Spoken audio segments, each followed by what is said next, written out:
At 68, Franklin Morris, a former U.S. Attorney General, believed staying active was key to aging gracefully. Every day, he jogged through the peaceful streets of Crescentville, a quiet suburban town known for its welcoming community and calm surroundings. But one Thursday morning, his usual routine took an unexpected turn. As Franklin jogged past the old bakery near a narrow alley, a faint cry caught his attention. Concerned, he stopped to investigate. Turning toward the sound, he saw an elderly woman being accosted by two young men, one pulling at her purse, the other struggling to snatch a bracelet from her wrist. "Hey, leave her alone," Franklin called out with authority. The men turned to him, momentarily startled. They hesitated, seemingly sizing him up. But as Franklin stepped forward with clenched fists, the pair bolted without a second thought. "Cowards," Franklin muttered under his breath, watching them vanish into the shadows. He briefly considered chasing them, but knew better than to risk injury at his age. Instead, he focused on the distressed woman who clutched her torn purse strap, trembling. "Thank you," she said between sobs. They took everything." Franklin gently placed a hand on her shoulder. "It's okay, Mom. Are you hurt?" Before she could respond, a police cruiser screeched to a halt nearby. Relieved, Franklin waved as the officer approached. But his relief was short-lived. Officer Jack Burnett stepped out, hand hovering near his holster, scanning the scene with sharp eyes. His focus quickly locked onto Franklin. "Step away from her," Jack ordered, his voice stern. Franklin froze, bewildered by the officer's tone. "Officer, I was helping her," he tried to explain. "I said step away," Jack barked, cutting him off as he moved closer. The elderly woman stepped forward, her voice shaky. "No, officer, you don't understand. He's not—" "Mom, I'll handle this," Jack interrupted dismissively. Franklin raised his hands to de-escalate the situation. "There's been a misunderstanding," he said calmly, but Jack wasn't listening. "Hands where I can see them," he demanded. Franklin complied, realizing that the officer had already drawn his own conclusions. As Officer Burnett inched closer, the tension in the air grew. The elderly woman pleaded again, her voice more desperate this time. "Please, officer, he's innocent. Those boys ran away before you even got here." Jack ignored her, his attention fixed solely on Franklin. "What were you doing here, old man? Trying to make a quick getaway?" Franklin frowned but kept his tone steady. "Officer, as I've said, I was helping her. I chased off the real criminals." Jack's expression remained skeptical, his voice sharp with accusation. "You think I'm going to buy that?" Franklin exhaled deeply, his patience wearing thin. "You're making a mistake," he said firmly. "The only mistake," Jack snapped, his hand hovering near his holster, "is thinking you can fool me."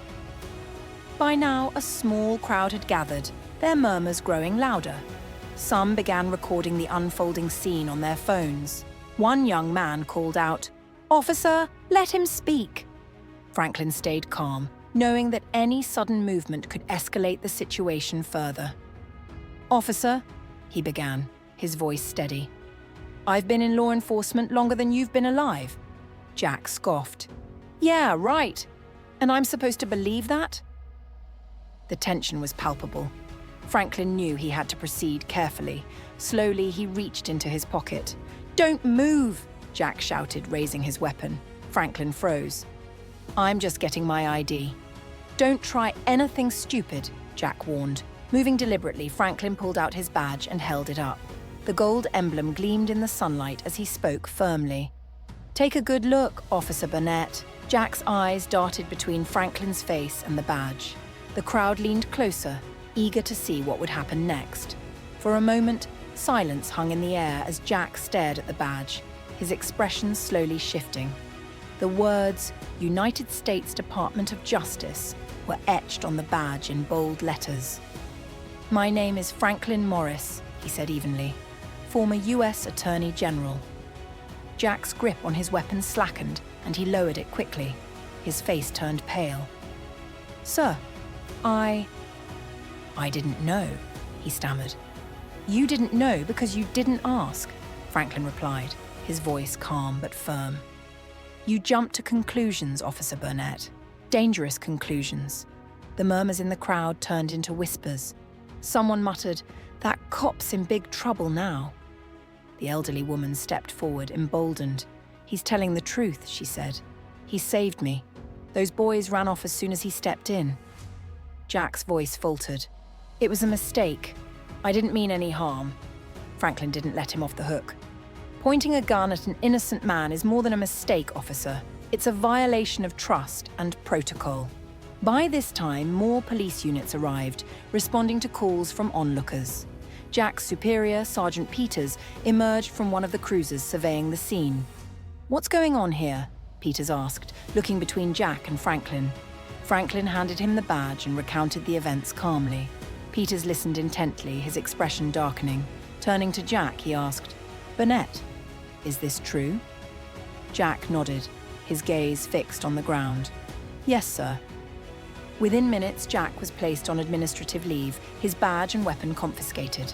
Franklin watched as the officer was escorted to a waiting vehicle. As the crowd began to disperse, Franklin turned to the elderly woman. "Are you all right, ma'am?" She nodded, managing a small smile through her tears. "Thank you for standing up for me, and for yourself." Franklin returned her smile. "Justice isn't just about the law, it's about doing the right thing." With that, he resumed his jog. The quiet streets of Crescentville now held a new sense of admiration for the man who had stood his ground and demanded fairness.